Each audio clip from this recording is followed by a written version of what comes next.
Good afternoon. Reading for January 24th, reading Genesis 35 through 37. Genesis chapter 35. And it's just loud in the house. A whole bunch of things going on right now, so it's too cold in the garage. Genesis chapter 35. And God said unto Jacob, Arise, go up to Bethel, and dwell there, and make there an altar unto God, that appeared unto thee when thou fleddest from the face of Esau thy brother. Then God said unto his household, and to all that were with him, Put away the strange gods that are among you, and be clean, and change your garments. Let us arise and go up to Bethel, and I will make there an altar unto God, who answered me in the day of my distress, and was with me in the way which I went. And they went unto Jacob all the strange gods, and they gave unto Jacob all the strange gods which were in their hand, and all the earrings which were in their ears, and Jacob hid them under the oak which was by Shechem. And they journeyed, and the terror of God was upon the cities that were round about them, and they did not pursue after the sons of Jacob. So Jacob came to Luz, which is in the land of Canaan, that is Bethel, he and all the people that were with him. And he built there an altar, and called the place El Bethel, because there God appeared unto him when he fled from the face of his brother. But Deborah, Rebekah's nurse, died, and she was buried beneath Bethel under an oak, and the name of it was called Alon Bakuth. And God appeared unto Jacob again when he came out of Padanaram, and blessed him. And God said unto him, Thy name is Jacob. Thy name shall not be called any more Jacob, but Israel shall be thy name. And he called his name Israel. And God said unto him, I am God Almighty. Be fruitful and multiply. A nation and a company of nations shall be of thee, and kings shall come out of thy loins. And the land which I gave Abraham and Isaac, to thee will I give it, and to thy seed after thee will I give the land. And God went up from him in the place where he talked with him. And Jacob set up a pillar in the place where he talked with him, even a pillar of stone. And he poured a drink offering thereon, and he poured oil thereon. And Jacob called the name of that place where God spake with him, Bethel. And they journeyed from Bethel, and there was but a little way to come to Ephrath, and Rachel travailed, and she had hard labor. And it came to pass, when she was in hard labor, that the midwife said unto her, Fear not, thou shalt have this son also. And it came to pass, as her soul was in departing, for she died, that she called his name Ben-Oni, but his father called him Benjamin. And Rachel died, and was buried in the way of Ephrath, which is in Bethlehem. And Jacob set a pillar upon her grave, that is the pillar of Rachel's grave unto this day. And Israel journeyed, and spread his tent beyond the tower of Edar. And it came to pass, when Israel dwelt in that land, that Reuben went and lay with Bilhah, his father's concubine, and Israel heard it. Now the sons of Jacob were 12. The sons of Leah, Reuben, Jacob's firstborn, and Simeon and Levi, and Judah and Issachar and Zebulun. The sons of Rachel, Joseph and Benjamin. And the sons of Bilhah, Rachel's handmaid, Dan and Naphtali. And the sons of Zilpah, Leah's handmaid, Gad and Asher. These are the sons of Jacob, which were born to him in Padanaram. And Jacob came unto Isaac his father, unto Mamre, unto the city of Arba, which is Hebron, where Abraham and Isaac sojourned. And the days of Isaac were 180 years. And Isaac gave up the ghost and died, and was gathered unto his people, being old and full of days. And his sons Esau and Jacob buried him. So as Jacob was coming here, Rachel. Now, why did Rachel die in birth? Because there's blessings and cursings in our tongue. Our tongues have, we have the power of life and death. It tells us in Proverbs, and the power of our tongue. Amen. That life and death is in the power of the tongue. What did Jacob say? Jacob said, whoever you find the idols with, when he's talking to Laban, whoever you find the idols with, let that person die. But they didn't find them, but Rachel did have them. So be careful. Sometimes you don't. Just be careful. Not only be careful, but speak life all the time. Don't speak blessings. And then we know that it was God that wrestled with Jacob in the previous chapter. Why? Because it says in verse number 10, and God said unto him, Thy name is Jacob, thy name shall not be called any more Jacob, but Israel shall be thy name. And he called his name Israel. So now we know that Jacob was wrestling with God. Yes, chapter 34 says a man, or chapter 32 says a man, but chapter 35 confirms it to be God. Genesis chapter 36. Bunch of names coming up. Now these are the generations of Esau, who was Edom. Esau took his wives of the daughters of Canaan, Adah, the daughter of Elon, the Hittite, and Aholibamah, the daughter of Anah, the daughter of Zibeon, the Hivite, and Bashemath, Ishmael's daughter, sister of Nabajoth. And Adah bare to Esau Eliphaz, and Bashemath bare Ruel. And Aholibamah bare Juesh and Jalem and Korah. These are the sons of Esau, which were born unto him in the land of Canaan. And Esau took his wives and his sons and his daughters, and all the persons of his house and his cattle and all his beasts, and all his substance which he had got in the land of Canaan, and went into the country from the face of his brother Jacob. For the riches were more than than that they might dwell together, and the land wherein they were strangers could not bear them because of their cattle. Thus dwelt Esau in Mount Seir. Esau is Edom. And these are the generations of Esau, the father of the Edomites, in Mount Seir. These are the names of Esau's sons: Eliphaz, the son of Adah, the wife of Esau; Reuel, the son of Bashemath, the wife of Esau. And the sons of Eliphaz were Teman, Omar, Zipho, and Gatam, and Kenaz. And Timnah was concubine to Eliphaz, Esau's son, and she bare to Eliphaz Amalek. These were the sons of Adah, Esau's wife. And these are the sons of Reuel: Nahath and Zerah, Shammah and Mizah. These were the sons of Bashemath, Esau's wife. And these were the sons of Oholibamah, the daughter of Anah, the daughter of Zibeon, Esau's wife, and she bare to Esau Jeush and Jalem and Korah. These were the dukes of the sons of Esau, the sons of Eliphaz, the firstborn son of Esau: Duke Teman, Duke Omar, Duke Zipho, Duke Kenaz, Duke Korah, Duke Gatam, Duke Amalek. These are the dukes that came of Eliphaz in the land of Edom. These were the sons of Adah.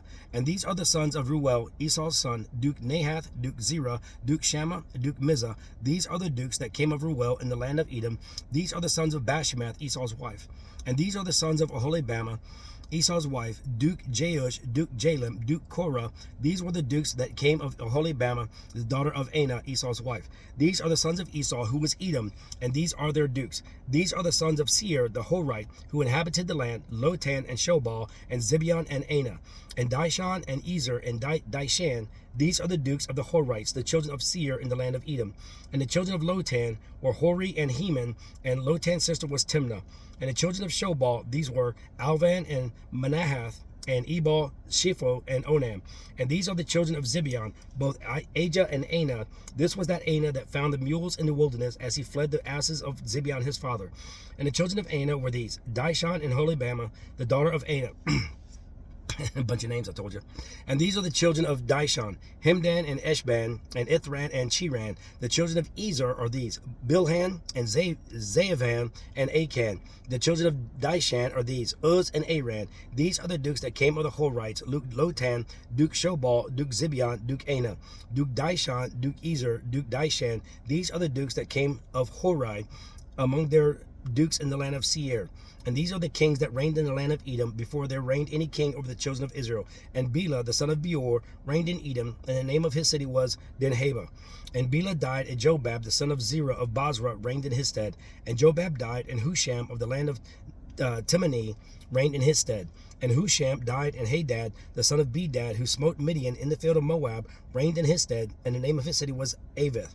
And Hadad died, and Samlah of Masrekah reigned in his stead. And Samlah died, and Saul of Rehoboth by the river reigned in his stead. And Saul died, and Belhanan the son of Achbor reigned in his stead. And Belhanan the son of Achbor died, and Hadar reigned in his stead. And the name of his city was Pau, and his wife's name was Mehetabel, the daughter of Matred, the daughter of Mezahab. And these are the names of the dukes that came of Esau, according to their families, after their places, by their names: Duke Timnah, Duke Alva, Duke Jeheth, Duke Oholibamah, Duke Elah, Duke Pinon, Duke Kenaz, Duke Teman, Duke Mibzar, Duke Magdiel, Duke Iram. These be the dukes of Edom, according to their habitations in the land of their possession. He is Esau, the father of the Edomites. So those were all the descendants that came from Esau, okay? I'll come up here in the light a little bit more. Like I said, it's just loud in the house, a lot going on. Now, Genesis chapter 37. And Jacob dwelt in the land wherein his father was a stranger, in the land of Canaan. These are the generations of Jacob. Jacob, being 17 years old, was feeding the flock with his brethren. And then, let me go back again. Genesis chapter 37. And Jacob dwelt in the land wherein his father was a stranger, in the land of Canaan. These are the generations of Jacob. Joseph, being 17 years old, was feeding the flock with his brethren, and the lad was with the sons of Bilhah and with the sons of Zilpah, his father's wives. And Joseph brought unto his father their evil report. Now Israel loved Joseph more than all his children, because he was a son of his old age, and he made him a coat of many colors. And when his brethren saw that their father loved him more than all his brethren, they hated him, and could not speak peaceably unto him. And Joseph dreamed a dream, and he told it his brethren, and they hated him yet the more. And he said unto them, Hear, I pray you, this dream which I have dreamed. For behold, we were binding sheaves in the field, and lo, my sheaf arose and also stood upright, and behold, your sheaf stood round about and made obeisance to my sheaf. And his brethren said to him, Shalt thou indeed reign over us, or shalt thou indeed have dominion over us? And they hated him yet the more for his dreams and for his words. And he dreamed yet another dream, and told it his brethren, and said, Behold, I have dreamed a dream more, and behold, the sun and the moon and the 11 stars made obeisance to me. And he told it to his father and to his brethren, and his father rebuked him and said unto him, What is this dream that thou hast dreamed? Shall I and thy mother and thy brethren indeed come to bow down ourselves to thee to the earth? And his brethren envied him, but his father observed the saying.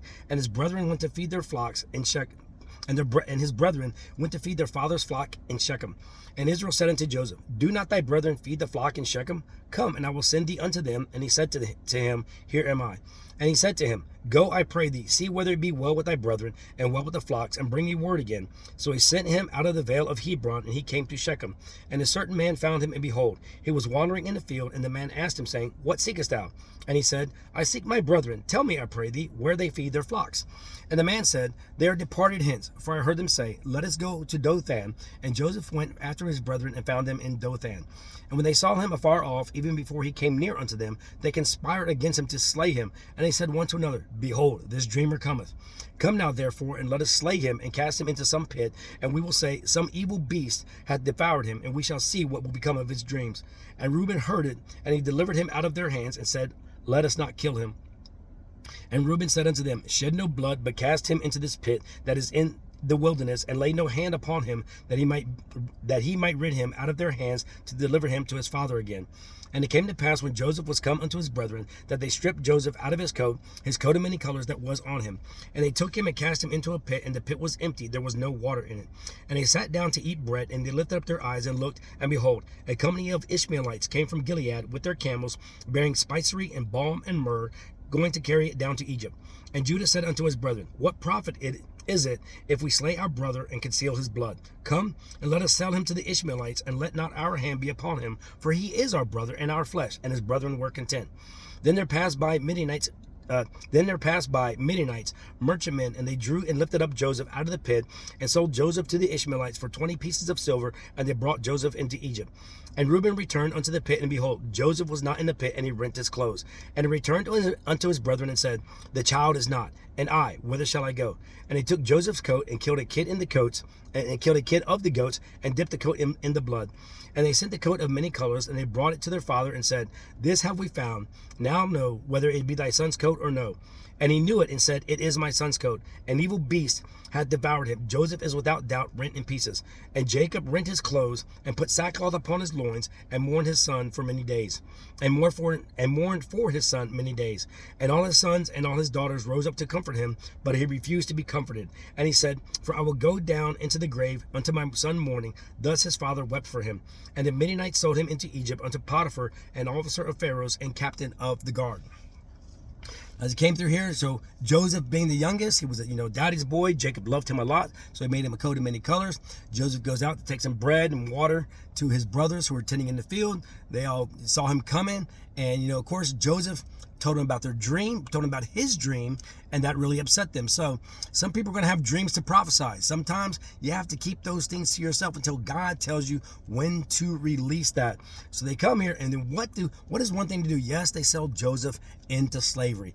But then as they bring back the coat of many colors, and then of course Jacob sees it, and he says, and they sent the coat of many colors, and he knew it, and he said, It is my son's coat. An evil beast had devoured him. Joseph is without doubt rent in pieces. Now, Jacob is saying all this, and they're just standing around like, doo-doo-doo.